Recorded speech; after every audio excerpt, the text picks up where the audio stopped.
కూటమి ప్రభుత్వానికి అమరావతి రైతులు షాక్ ఇచ్చారు. 2014 భూ సమీకరణ చట్టంలో లోపభూయిష్టత ఉందన్నారు అమరావతి రైతులు. అప్పటికీ ఇప్పటికీ చాలా మార్పు వచ్చిందన్నారు. రైతులకు హక్కులు లేవు, న్యాయపరమైన భద్రత లేదన్నారు అమరావతి రైతు పూర్ణచంద్రరావు. అనుకున్న సమయానికి అభివృద్ధి జరగకపోతే ఎకరానికి 5 లక్షలు ఇచ్చేలా అగ్రిమెంట్లో పెట్టాలని ప్రభుత్వాన్ని కోరామన్నారు. అయితే తమ డిమాండ్పై ప్రభుత్వం సానుకూలంగా స్పందించలేదన్నారు రైతు పూర్ణచంద్రరావు. మేము డిమాండ్ చేసింది ఏంటంటే ప్రభుత్వం 3 సంవత్సరాల లోపల అభివృద్ధి చేసినటువంటి ప్లాట్ని మీకు ఇస్తాము అని చెప్పేసి హామీ ఇస్తాం జరిగింది.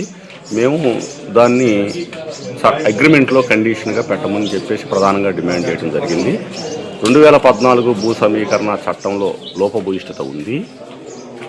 ఫార్మర్కి, రైతుకి సరైనటువంటి హక్కులు లేవు, వాళ్ళకి న్యాయపరమైనటువంటి భద్రత లేదు.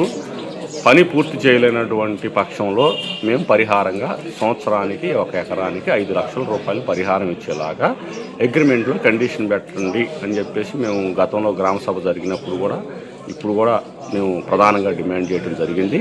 దానికి ప్రభుత్వం సానుకూలమైనటువంటి వాతావరణాన్ని ఇవ్వలేదు. దాని మీద హామీ ఇస్తున్నారు కానీ లిఖితపూర్వకంగా అగ్రిమెంట్లో కండిషన్గా పెట్టమని చెప్పేసి మేము ప్రధానంగా డిమాండ్ చేస్తూ ఉన్నాము. 2వ విడత భూ సమీకరణలో భాగంగా 7 గ్రామాలు తీసుకునే వాటిల్లో మా గ్రామం కూడా ఉంది. ఈరోజు మా గ్రామంలో సిఆర్డీ ఆఫీస్ ఓపెన్ చేయడం జరిగింది. గతంలో సిఆర్డీ ఆఫీసర్లో మంత్రి గారు, స్థానిక శాసనసభ్యులు వచ్చినప్పుడు మీ గ్రామంలో గ్రామ సభ జరుపుతాము, మీ సమస్యలు ఏదంటే చెప్పుకోండి, ఈ ప్రభుత్వం దృష్టికి తీసుకెళ్తాం, చేయగలిగినది చేస్తామని చెప్పారు. కానీ గ్రామ సభ జరుపుకునే డైరెక్ట్గా సిఆర్డీ ఆఫీస్ ఓపెన్ చేసి పొలం ఇచ్చి వాళ్ళు రాండి అని అంటున్నారు.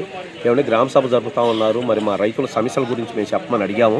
2014లో 29 గ్రామాలకు ఏ ప్యాకేజీ ఇచ్చామో అదే విధానం మీ దగ్గర కూడా అమలు చేస్తామని అన్నారు.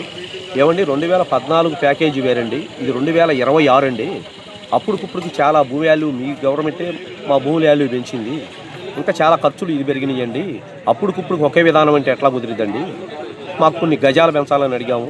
గజాలు, కవులు విషయం, రుణమాఫీ, మా నిర్ణీత కాల వ్యవధిలో డెవలప్మెంట్ ఒకటి, ఇంకా కొన్ని సమస్యలు ప్రభుత్వం దృష్టికి మేము మంత్రి గారి దృష్టికి తీసుకెళ్తే సరే దాంట్లో సాధ్యపడే అయితే చేయగలుగుతామని అన్నారు. ఒక రుణమాఫీ గురించి వాళ్ళు చెప్పారు, వేరే విషయాలు ఏం చెప్పలేదు.